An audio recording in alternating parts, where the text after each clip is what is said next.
Caros irmãos e irmãs em Cristo, eu quero saudá-los com a maravilhosa graça e a paz do nosso Senhor Jesus Cristo, o Senhor Jesus, que comemoramos, não é? A vinda dele, comemoramos agora no dia do Natal.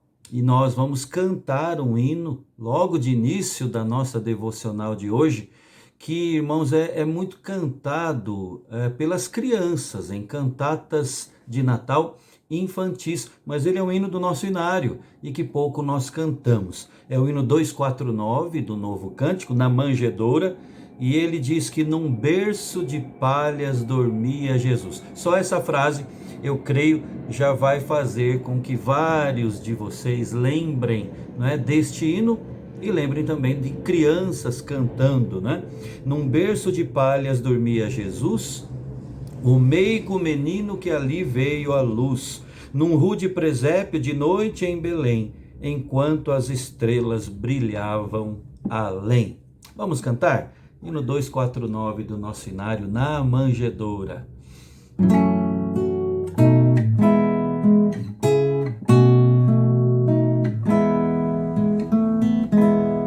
Num berço de palhas dormia Jesus, o meigo menino que ali veio à luz, num rude presépio da noite em Belém, enquanto as estrelas brilhavam além.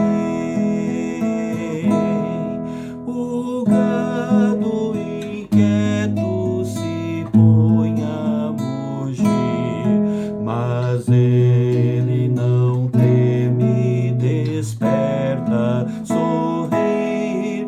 Eu te amo, Jesus, vem meu sono velar, até quando o sol no horizonte raiar. Tu foste criança, nasceste em Belém, por isso as crianças atendes também. Desejo ter sempre ao meu lado, Senhor, a tua presença tão cheia de amor. Amém. Que coisa boa é poder cantar, não é? Mais um hino, que nós temos já feito isso na nossa série, não é? Sobre os cânticos do Natal. Mais um hino que nos remete àquele dia, àquele momento histórico, que na verdade dividiu a história, não é? Em antes dele e depois dele, antes de Cristo e depois de Cristo. Irmãos, vamos agora agradecer tudo que nós cantamos aqui em oração, agradecer a Deus por estas verdades todas aqui cantadas. Feche seus olhos, vamos orar?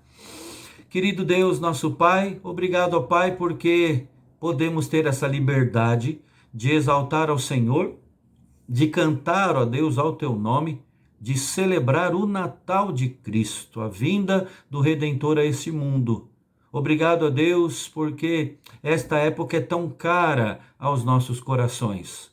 Obrigado muito mais, além disso, acima disso tudo, porque Cristo já nasceu em nossos corações pela obra do teu Espírito Santo que em nós habita. Muito obrigado, ó Pai.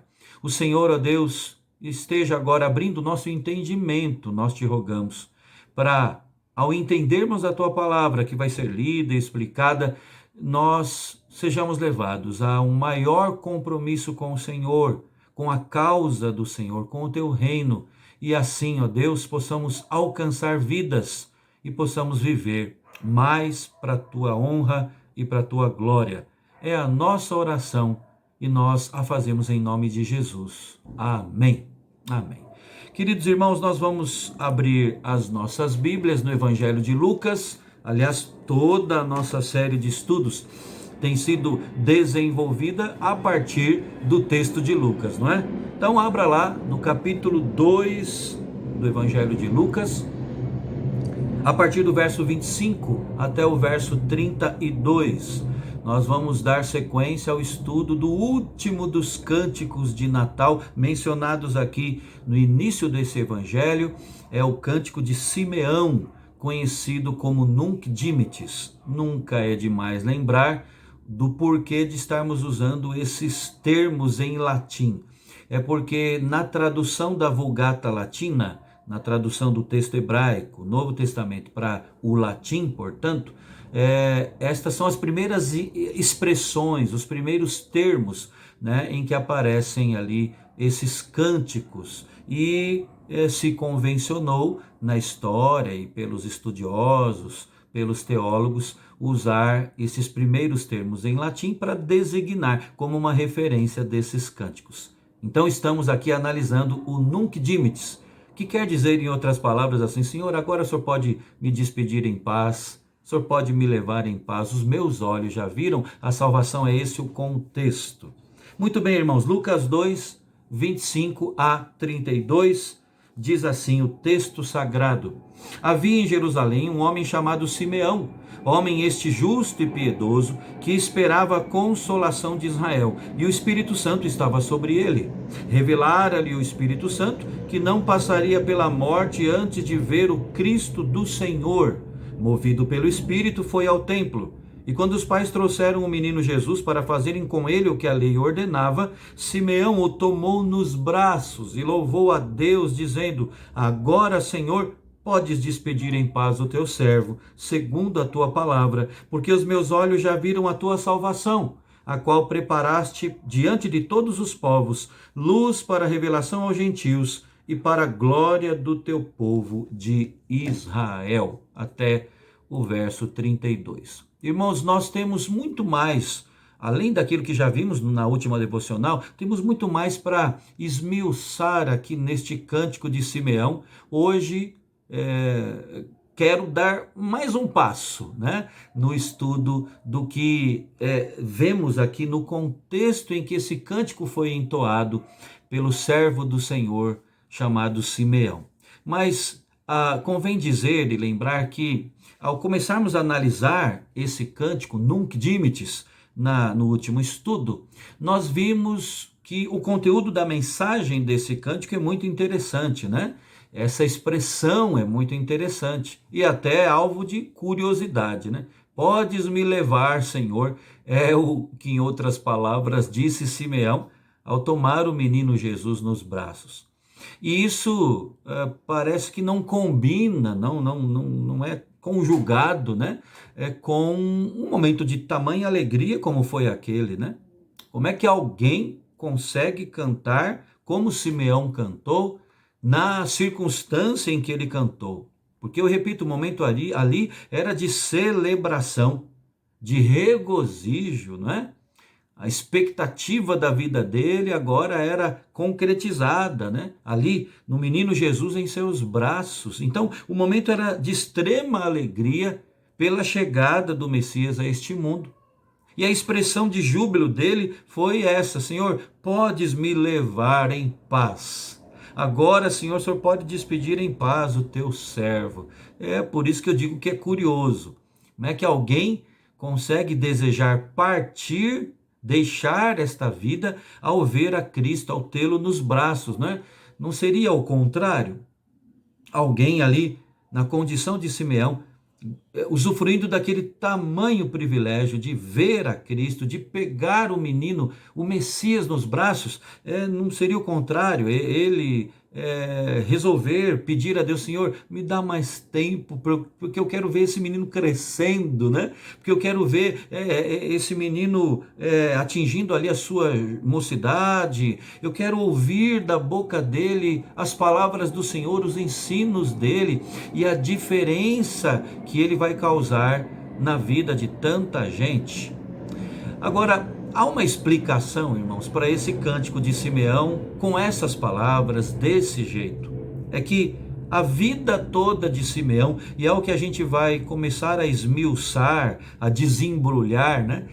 Hoje, a vida toda dele foi vivida tendo como centro o Messias. Cristo era o centro da vida de Simeão. Cristo não estava apenas na periferia, né, da sua existência. Cristo não fazia parte apenas de uma área muito importante, mas apenas ali confinado a uma área, dentre tantas outras, da caminhada, da vida de Simeão aqui na terra. Não. A gente vê, e vai ficar claro, eu repito, a partir do que a gente notar hoje, que Cristo estava ocupando o primeiro lugar. Cristo era o centro da vida desse homem. E uma vez tendo o menino Jesus nos braços, como eu falei agora há pouco, a expectativa da vida dele foi recompensada, estava ali materializada, né? E por isso então ele diz essas palavras: Senhor, agora eu posso ir, porque eu esperei por todos os anos da minha vida por isso, e isso o Senhor já realizou. Agora, o texto que nós lemos, irmãos, mostra, como eu disse, mais detalhes. Eu convido você a analisarmos aqui o que está ao redor das palavras ditas por Simeão, porque as palavras ditas por ele foram a expressão de um coração, de uma vida que, como eu falei, tinha a Jesus como centro. Era um servo de Deus com uma vida cristocêntrica, né? De modo que nós podemos dizer que Simeão cantou como cantou, primeiramente, porque ele era justo e piedoso. Ele era justo e piedoso. Não é isso que está no versículo 25, sendo descrito aqui de uma maneira bem clara e direta, né? Havia em Jerusalém um homem chamado Simeão, homem este justo e piedoso. E diz mais, que esperava a consolação de Israel. Em outras palavras, quando nós lemos aqui que esse homem era justo e piedoso, nós estamos falando de alguém que guardava o seu coração. E eu espero explicar isso a partir de agora. Diferentemente, irmãos, da maioria das pessoas dos próprios dias ali dele, de Simeão, inclusive ali das autoridades religiosas, que em nome de Deus agiam de modo a desagradar a Deus. De modo contrário, Simeão cultivava essas virtudes preciosas, próprias da vida de quem pertence a Cristo, próprias de quem tem o foco voltado para a glória de Cristo. Quais são essas virtudes? A de ser um homem justo e a de ser um homem piedoso, devoto, justo e piedoso. Agora, pensemos aqui, irmãos. Ele era justo por quê? Bom, o texto não dá detalhes, só fala que ele era alguém justo. Vamos lembrar que essa expressão justo na Bíblia é usada, é aplicada para o povo de Deus, que embora sendo pecador, foi em Cristo justificado, tornado justo. É uma expressão tirada até do contexto de um julgamento, né? Em que então o acusado, o réu, é inocentado por causa da justiça de outro aplicada nele. Então, justificado, é por isso que a gente lê em Romanos 5, versículo 1, justificados, pois, mediante a fé, temos paz com Deus. Significa que Deus nos tornou justos, nós que não somos naturalmente justos. Somos pecadores, mas Deus nos tornou justos por causa do que Cristo fez em nosso lugar. Então, a nossa conta negativa foi ali creditada à justiça de Cristo. Então, em primeiro lugar, essa expressão não é algo nosso natural, né? Significa algo que nos foi imposto pela graça, nos foi creditado. Além disso, nós podemos olhar e pensar a partir desse termo justo em alguém que pautava a sua vida pela lei do Senhor, né? Ele era justo por isso. Alguém que buscava agir com retidão, com base na lei, nos mandamentos do Senhor. E vamos lembrar, irmãos, que isso, ao contrário do que muita gente pensa, que talvez fosse uma camisa de força, um fardo, né? Não, a Bíblia fala que os mandamentos de Deus não são penosos, porque eles de fato nos colocam na trilha da bênção de Deus. Nós já citamos em outros estudos que a bênção de Deus, em todos os aspectos, se situa no caminho da obediência. Então estamos aqui falando de alguém justo, nesse sentido, alguém que buscava agir retamente. Ele com certeza não maltratava ou buscava não maltratar nem explorar ninguém. Ele abençoava o próximo, não é? Então, alguém justo. E ainda é dito aqui no texto que ele era alguém piedoso. Vamos pensar por que desse termo, né? Porque, com certeza, ele praticava as disciplinas espirituais. Aliás, essa expressão piedade tem outro sentido, que eu creio não é o sentido aqui aplicado, emprestado a essa palavra, né? O texto aqui, o evangelista Lucas, não usou essa expressão piedade ou piedoso no sentido de dó, no sentido de pena, né? Mas utilizou no sentido de devoção, no sentido de uma vida consagrada a Deus, ou seja, alguém que praticava as disciplinas espirituais, não é? Meditação na palavra do Senhor, vida de oração, né? E tantas as outras disciplinas espirituais. É como que Simeão mantinha acesa, vamos dizer assim, a chama, o ardor pelo Senhor, cultuando a Deus, estando ali no templo. E ainda mais impressionante, irmãos, é o que o texto diz que Simeão, além de justo e piedoso, também esperava a consolação de Israel. O saber esperar no Senhor é uma virtude de quem é assim consagrado, de quem é assim justo, de quem anda com Deus, viu? Hoje nós vivemos num mundo tão automatizado e apressado, queremos as coisas para ontem, não é? E não sabemos nem aguardar respostas de oração, veja bem.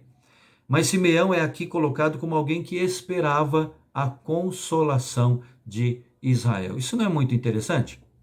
Porque numa outra versão é dito aqui que Simeão esperava ansiosamente pela consolação e restauração de Israel. E a expressão consolação ou restauração de Israel é uma referência, irmãos, ao que disse o profeta Isaías, está lá no capítulo 57, você pode conferir depois, e Isaías estava profetizando a chegada da consolação, ou do verdadeiro consolador de Israel, né? É uma profecia sobre Cristo, aquele que perdoaria a culpa, aquele que guardaria em paz os corações dos seus filhos. Era uma referência ao Senhor Jesus, o Messias, que agora estava ali nos braços de Simeão. Então é dito que ele aguardava a consolação de Israel, ele aguardou a vida inteira a vinda do Messias. Então nós, à luz disso, podemos dizer, irmãos, que Simeão soube guardar o seu próprio coração. Aliás, isso também me faz lembrar de Provérbios 4:23. Sobre tudo o que se deve guardar, guarda o teu coração, porque dele procedem as fontes da vida. Na Nova Versão Transformadora, é dito assim: acima de todas as coisas, guarde o seu coração, pois ele dirige o rumo de sua vida. E o que a Bíblia quer dizer quando usa essa expressão, quando usa esse termo coração? Irmãos, isso é alvo de muita interpretação errada, viu? Alguns pensam que quando a Bíblia fala de coração, ela está tratando do nosso lado emotivo em contraposição ao nosso lado racional, né? Será que é isso mesmo? Será que a Bíblia faz essa separação, essa diferenciação entre o que a gente sente e o que a gente pensa, entre nossas emoções e a nossa própria razão? Deus aqui em Provérbios 4:23 estaria nos falando que tão somente as nossas emoções é que dirigem o rumo da nossa vida? Bom, é verdade que uma vida assim entregue ao lado emotivo, ela é uma vida que pode perder o rumo, não tenha dúvida disso. Mas coração nas Escrituras é um termo muito amplo, abrange não apenas as emoções, também isso, também o que nós sentimos, mas vai além, se refere também ao que nós pensamos, nossa razão, e também ao que nós queremos, a nossa vontade, está tudo agrupado nesse termo coração. É uma referência a todo o nosso ser interior, portanto. Então, coração na Bíblia é uma referência ao nosso íntimo, nosso lado espiritual, né? Que não é material, e incluindo aí as nossas próprias motivações, o que é que nos leva a fazer o que a gente faz, a pensar o que a gente pensa, né? A querer o que a gente quer. Simeão soube guardar o seu coração. Tudo isso, toda essa gama, né, de coisas aqui, né? O que a gente pensa, o que a gente quer, o que a gente sente, tudo isso. Ele soube guardar o coração dos valores distorcidos deste mundo, do cinismo, da hipocrisia de uma religião vazia, da própria impiedade do pecado, guardar o coração dos temores do seu íntimo, né? Ele era alguém assim justo, piedoso, ou seja, devotado, consagrado, e alguém que esperava em Deus. Pensando nisso, irmão e irmã, como é que está o seu coração às vésperas de mais um Natal? Você pode ser descrito como Simeão foi descrito, é descrito aqui no texto de Lucas, como alguém que é justo, piedoso, que aguardava, esperava Deus, esperava no Senhor, esperava a consolação de Israel. Como é que está o seu coração? Como é que está a fonte de onde brota todas as suas ações, as suas posturas, os seus pensamentos, né? De onde vem e brota a sua vontade, de onde vem as suas motivações, as suas reações. Como é que está ali a fonte, né? Se a fonte é turva, o que vem a seguir também é turvo, né? Então, cuidemos do nosso coração às vésperas deste Natal.